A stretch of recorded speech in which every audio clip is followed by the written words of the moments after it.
यार ऐसन काम कइला बिना इशारा दिले आई गइला।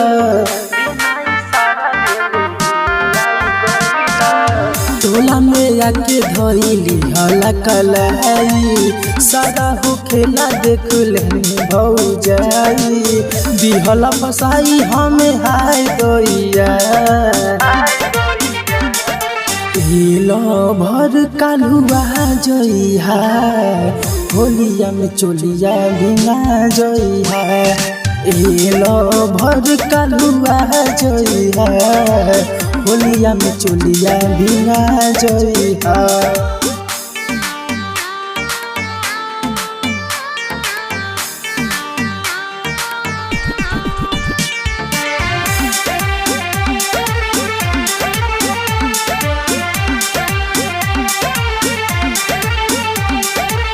खूब काले रंग लेके आ जइहा और हो जहाँ जहाँ मन करी रंग लिहार और हो जहाँ जहाँ मन करी रंग लिहार और हो। ऐसे तो होई बदनामी हो जे नहीं जानत उ जानी हो बोला जन कुछ सब काल कइहा।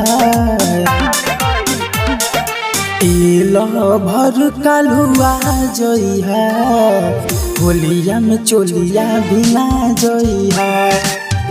लो भर कालुआ जइहा होलिया में चोलिया भिंगा जइहा।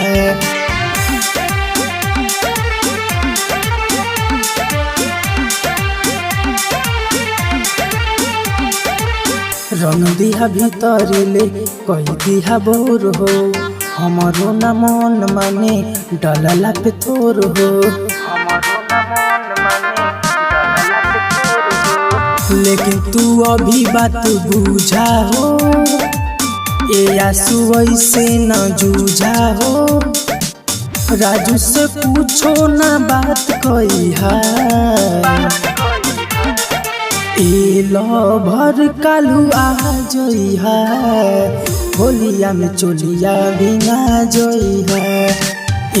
लो भर कालुआ जइहा होलिया में चोलिया भिंगा जइहा।